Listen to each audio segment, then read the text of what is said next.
Donc l'application, c'est celle-là, avec le petit oiseau, iNaturalist. Quand on clique dessus, c'est très simple d'utilisation. Vous avez simplement un appareil photo. Ici, c'est écrit « Observer ». Voilà. Je vais me mettre assez proche de la fleur pour qu'on puisse bien la voir. L'idée, c'est pas forcément de faire des photos d'art, mais simplement d'avoir une photo qui soit nette. Donc là, l'intelligence artificielle m'a proposé de genre Syzygium, on partage, voilà. Et c'est rentré dans la liste des observations que je viens de faire récemment.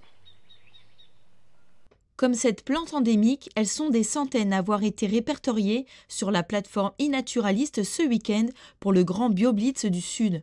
Cette application mobile scientifique facilite et nourrit les échanges d'informations autour de la biodiversité calédonienne et au-delà, un outil indispensable pour la préservation. Chaque point, chaque petit point correspond à une observation qui a été faite. Donc il y a vraiment de tout, du milieu terrestre, voilà, dans le milieu marin. Les sorties qui ont sûrement eu lieu samedi soir à la baie des Citrons. Donc là, ouais, c'est rigolo parce qu'on voit des petits poissons qui sont en train de dormir. Donc c'est très sympa, ça permet de voir des choses différentes aussi, d'aller dans des lieux où on n'a pas l'habitude d'aller. Toutes les informations qui sont sur l'application derrière peuvent être réutilisées, donc par nous dans le cadre de notre travail, hein, chez Endemia bien sûr, mais ça peut être utilisé dans des études scientifiques, ça peut être utilisé par des gestionnaires qui ont une aire protégée sur laquelle vous allez vous balader, par exemple un week-end et vous faites plein de photos, ça les aide aussi à avoir une meilleure connaissance de la biodiversité de cet endroit-là, donc vraiment chaque observation compte. Pour l'événement, plusieurs sorties ont été organisées, au parc de la Rivière Bleue, à la rivière de Dembéa, à la baie des Citrons ou encore à la forêt sèche de Tipenga à Point-Bout. Le BioBlitz a ainsi mobilisé des observateurs du monde entier.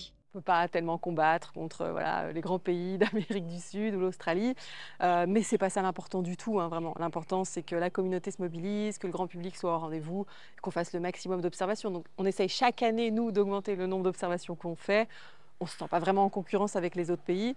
Et puis, ce n'est pas du tout le cas. C'est une compétition qui est vraiment amicale. Et vraiment, l'idée, c'est que les communautés naturalistes de tous les pays s'entraident, se donnent des idées, se filent des petits tips pour améliorer tout ça. Pour l'heure, on dénombre environ 400 espèces observées ce week-end par 25 observateurs.